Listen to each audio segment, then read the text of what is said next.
ইসরাফিলের ফু যেদিন দিবে সেদিনও বহু মানুষ গাফেল থাকবে।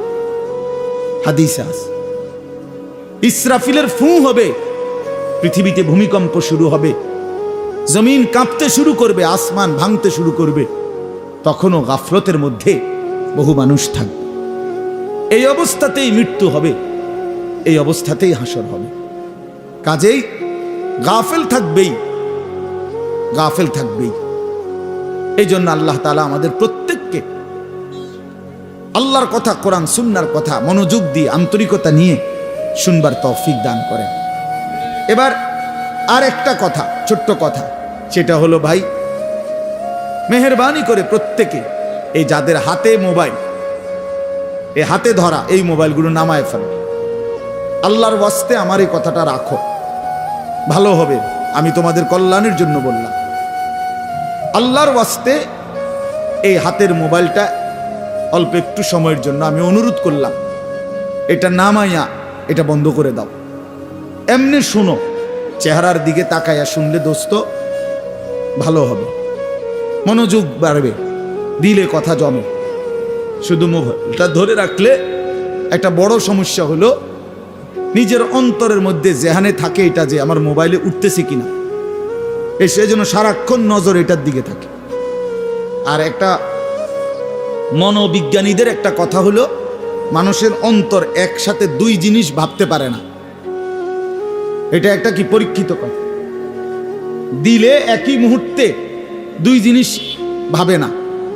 এটা রাইখে তোমারে আরেকটা ভাবতে হবে।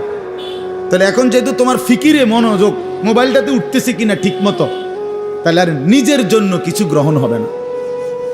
মোবাইলে উঠছে ঠিক আছে, সুন্দর, আওয়াজও ক্লিয়ার হয়েছে, পুরা বয়ানটাও উঠছে, তো এরম তো ওয়াজ লাখ লাখ আছে মোবাইল। নিজের জন্য কি হলো? আমার দিলের জন্য আমি কি নিলাম? আমার নিজের জন্য আমি কি নিলাম?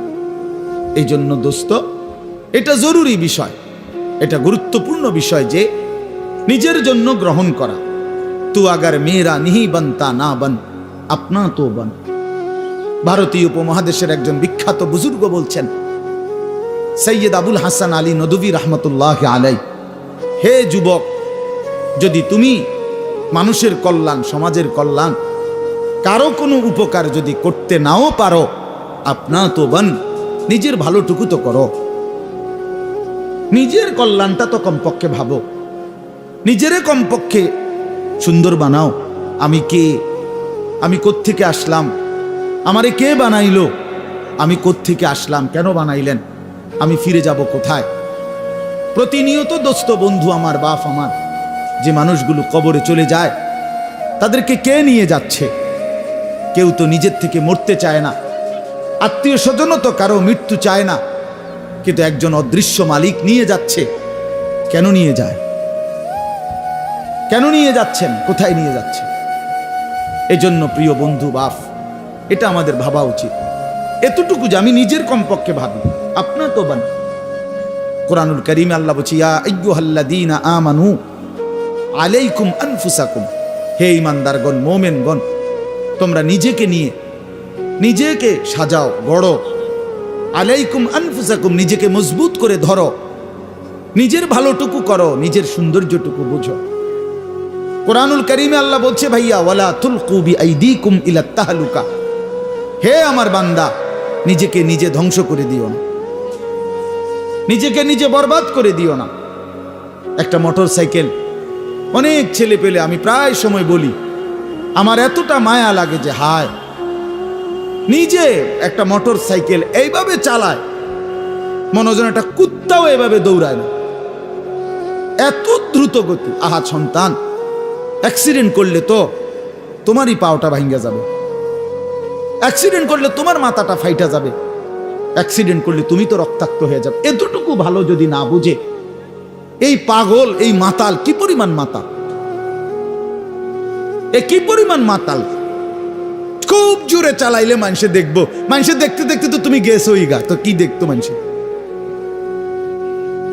এটা দেখবো কি? তা তুমি দেখবার আগে তো তুমিই তো দৌড় দিছো কুত্তার মতো, তো তোমার কি তা চাইতো মানুষ? কি দেখবো এটা? এটা দেখার কি আছে এটাতে? আস্তাগফিরুল্লাহ, আস্তাগফিরুল্লাহ। এরকম অসংখ্য বিষয় আছে যে তুমি যদি মনে করো দিবানিশি চরিত্রহীনতার মধ্যে ডুবে গেলা, উলঙ্গ ছবি, নর্তকীর নাচ, জেনা, ব্যভিচারের দৃশ্য দেখলা সারা রাত সারা দিন মোবাইলে, প্রিয় বন্ধু আমার, ভাই আমার, তুমি একবার ইনসাফের সাথে ভাবো যে এর পরিণতিতে তোমার হালাত কি হবে। তোমার শরীর, তোমার যৌবন, তোমার যৌন শক্তি, তোমার যৌবনের সক্ষমতা, এটা যখন প্রয়োজনের মুহূর্তে হারায় যাবে, তুমি যখন ফকির হইবা, তুমি যখন ফকির হয়ে যাইবা, একদিন শরীরের সক্ষমতার অভাবে যখন ধুকে ধুকে কাঁদবা, দুনিয়া তো বেইজ্জতি, আখেরা তো বেইজ্জতি, তো কি হবে সেদিন? কে তোমার খবর নিবে? কে কার খবর নেয়? স্বার্থপর এই দুনিয়ায় কেউ কারো খবর নেয় না দোস্ত।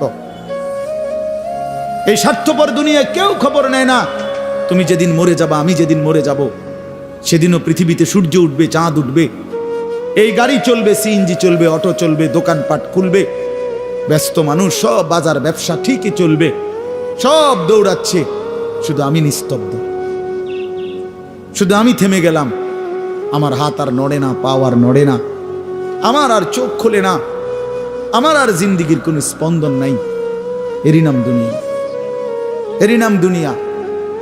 বিকালবেলা যারা জানাজা পড়ছে, এই স্ত্রী ছেলে কাঁদছে সারাদিন বাপের জন্য, স্বামীর জন্য, এই মানুষগুলোই রাত্র 9টায় আবার পাশের বাড়ির থেকে রান্না করে আনছে, এরাই পেট ভরে ভাত খাইতেছে। এরই নাম দুনিয়া, এর নাম দুনিয়া, এর নাম দুনিয়া। এই মানুষগুলো তো একদিন উপাস থাকলো না, আপন সন্তান, আপন স্ত্রী, তাহলে ধোকার এই দুনিয়া কার জন্য সাজাইলাম? কার জন্য বলেন,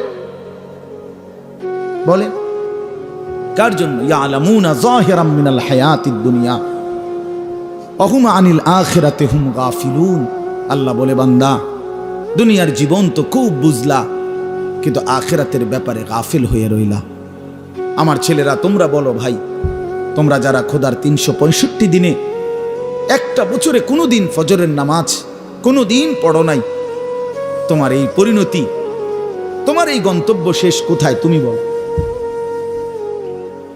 ইনসাফের সাথে তোমার বিবেককে, প্রিয় বন্ধু, 1 মিনিটের জন্য আমি তোমার বিবেককে বললাম, তুমি বলো, সারাদিন যে উলঙ্গ ছবি দেখলা, সারা রাত যে নর্তকীর ছবি দেখলা, এরপরে তোমার গন্তব্য কোথায়? থামবা কোথায়? তুমি কোথায় গিয়ে থামবা? তোমার পরিণতি কি? তোমার টার্গেট কি? এই নাচ, এই গান, এই ছবি, এই জেনা, এই ব্যভিচার, এই মদ, এই জুয়া, এই ফেন্সিডিল, এই ইয়াবা, আরে নাফরমান, তোরে শেষ পর্যন্ত কোথায় গিয়ে থামাবে? তোরে একটা জানোয়ার ছাড়া, একটা কুকুর বিড়াল ছাড়া, একটা হাইওয়ান ছাড়া আর কিচ্ছু বানাবে না। তোরে একটা নর পশু বানায় দিবে। চরিত্রহীন মানুষ থাকে না, লম্পট কোনোদিন মানুষ হয় না। মদখোর, নেশাখোর, জুয়ারি, ফেন্সিখোর, বাবাখোর, ডাইলখোর, ইয়াবাখোর, ফুট্টাখোর, হারামখোর, ওই মানুষ থাকে না, ওই জানোয়ার হয়ে যায়। জানোয়ার, জানোয়ার হয়ে যায় বেটা, জানোয়ার হয়ে যায়। যে কপাল সেজদা দেয় না, সে কপাল, যে মানুষ মানুষ হয়ে সেজদা দেয় না, আল্লাহর কসম, আল্লাহ তাআলা কোরআনে বলছে, ইবলিস তুই সেজদা দিলি না, আজকের থেকে তুই শয়তান। এজন্য যে কপাল সেজদা দেয় না, সে মানুষ নয়, শয়তান। শয়তান বেটা, তুই বেটা শয়তান, শয়তান। এটা এর আগে কোনোদিন ইবলিসকে শয়তান বলতো? কোন দিন থেকে বলছে? যেদিন থেকে সে সেজদা দেয় না। কথা বলেন না কেন? ইবলিসের আগে কি শয়তান আছিল? সেজদা যেদিন দিল না, সেদিন থেকে মালিক বলল, আজকের থেকে তুই শয়তান। ইবলিস যেদিন সেজদা দিল না, সেদিন আল্লাহ বলল, ফখরুজ ফাইন্নাকা রাজিম, বের হ, আজকের থেকে তুই রাজিম, অভিশপ্ত, মালউন, অভিশপ্ত, রাজিম। আল্লাহ বলছে, ওয়া ইন্না আলাইকাল লানাতা ইলা ইয়াউমিদ্দিন। ইবলিস তুমি সেজদা দিলা না, মনে রেখো আজকের থেকে কিয়ামত দিবস পর্যন্ত তোর উপরে আমি আল্লাহর লানত। এজন্য বেনামাজি তোর উপরে আল্লাহর লানত, তোর উপরে আল্লাহর লানত, তোর উপরে খোদার গজব। আর আল্লাহর লানত যার উপরে, সে সুখ পায় না। ওই মালিকের সাথে গাদ্দারি করে সুখ মিলে না। খবর নিয়ে দেখো, তুমি না জানলে আমি জানি জিন্দিগির আজ 21 বছরের এই ওয়াজের জীবনে কত শত মানুষ জীবনের কত দুঃখ বেদনা আমরা তো শুনি না, আমরা কাছে দোয়া চায় না। কোনো হারামখোর, কোনো সুদখোর, কোনো ঘুষখোর, কোনো বেপর্দা নারী, কোনো বেহায়া নারী, কোনো মদখোর জুয়ারি, কোনো নারীর সাথে অবৈধ সম্পর্ক স্থাপনকারী পুরুষ কিংবা নারী, আল্লাহর কসম সুখে নাই, সুখ মিলে না, সুখ মিলে না। নোনা জলে তৃপ্তি হয় না। যে পানি লবণাক্ত ওই পানি তৃষ্ণা মিটায় না। অতএব গুনাহ তৃষ্ণা মিটায় না, গুনাহ কাউকে তৃপ্তি দিতে পারে না। আল্লাহর নাফরমানি কাউকে সুখ দিতে পারে না বন্ধু। আল্লাহ কোরআনে বলছে ওয়াদারু যাহিরাল ইসমি ওয়া বাতিনা, আমার বান্দা প্রকাশ্য গুনাহ ছেড়ে দাও, গোপন গুনাহ ছেড়ে দাও। আল্লাহ বলছে ওয়ালা তাকরাবুল ফাওয়াহিশা মা যাহারা মিনহা ওয়া মা বাতান, আল্লাহ বলছে বান্দা প্রকাশ্যে কিংবা গোপনে কোনো অশ্লীলতা, বেহায়াপনা, অসভ্যতার কাছেও যেও না। আল্লাহ বলছে ওয়ালা তাকরাবুজ জিনা, জিনা ব্যভিচারের কাছে, নারীর সাথে অবৈধ কোনো রকম সম্পর্কে যেও না বান্দা। ইন্নাহু কানা ফাহিশা, এটা বড় বেশি অশ্লীলতা। ওয়াসাআ সাবিলা, এটা বড় মন্দ পথ। হায় যুবক, ভুল করো না। ওই নারীর ফাঁদে একদিন তোমারে সে জাহান্নামে পৌঁছায় দিবে, একদিন তোমারে কবরে পৌঁছায় দিবে। সে তোমারে সুখ দিবে না।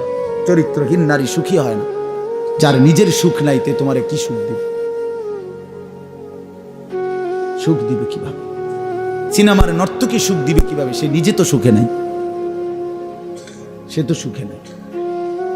এই জন্য এটা জরুরি।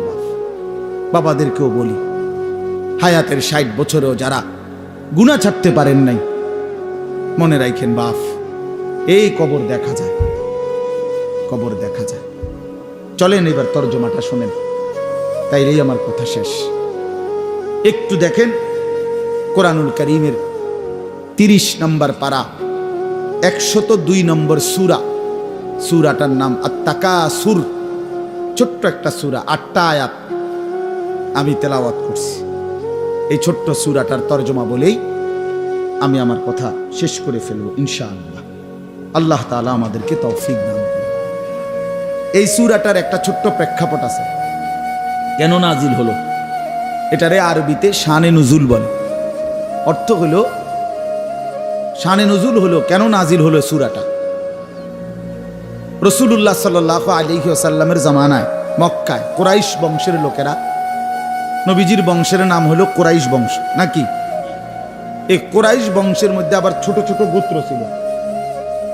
এই ছোট গোত্র, মনে করেন আমার দাদা তো প্রথম, ধরে নিলাম আমগোই বাড়ি, মনে করেন আমার দাদা ছিল প্রথম, দাদা বাড়িটা বাঁধছে, কথার কথা।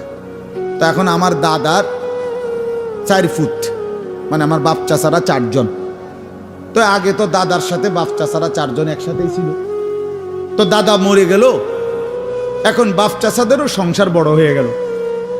ফলে এখন সবাই আবার আলগা আলগা আরো জায়গা জমি কিন্না ডাইনে বামে গদ্দুয়ার করছে, আরো বাড়িঘর বাড়ছে। এখন চাচার বাড়িও আলাদা নামে পরিচয়, জেডার বাড়িও আলাদা নামে পরিচয়, আমগো বাড়িটাও কি আলগা নামে পরিচয়, এমন আছে না?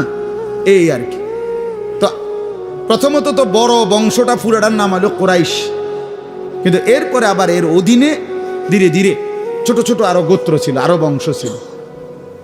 এই যে ছোট বংশ যেগুলো ছিল, এরা প্রতিনিয়ত, এদের একটা বদভ্যাস ছিল যে এরা নিজেদের মধ্যে অবসর পাইলেই নিজেদের ক্ষমতা, প্রভাব, প্রতিপত্তি, অর্থ সম্পদ, স্ত্রী পরিজন, সন্তানাদি, বংশধর, কার কদ্দুর কত বেশি দুনিয়া, এই নিয়ে নিজেদের মধ্যে বড়াই করত, প্রতিযোগিতা করত, তর্কাতর্কি করত আর কি। হ্যাঁ, নিজেদের মধ্যে বিতর্ক করত। আমার চাচা এই, আমার জ্যাডা এই, আমার মামা এই, আমগো বাড়িতে এত আছে, টাকা এত, বাড়ি এত, জায়গা এত, জমি এত, তোরার কিতাবেটা, এগুলো আমাদের মধ্যে হয় না এমন? এর ওরা প্রচন্ড ভাবে এইটা নিয়ে বিতর্ক করত। অর্থ সম্পদ এবং ক্ষমতা, প্রভাব, প্রতিপত্তি এবং বংশধর নিয়ে নিজেদের মধ্যে গর্ব এবং অহংকার করত, প্রতিযোগিতা করত। কার কত বেশি। দুনিয়া দুনিয়া। তো এটা তাদের একটা অভ্যাস ছিল। এর মধ্যে দুইটা গোত্র, বনু আব্দে মানাফ এবং বনু সাহাম, ওই কোরাইশের শাখা, এই দুইটা গোত্রের নাম। একদিন তারা এই দুই গোত্র প্রচন্ড তর্কে লাগছে, কার বংশ বড়, কার সম্পদ বেশি, কার ক্ষমতা বেশি কইতে আছে। এরা একবার কয়, এরা একবার কয়।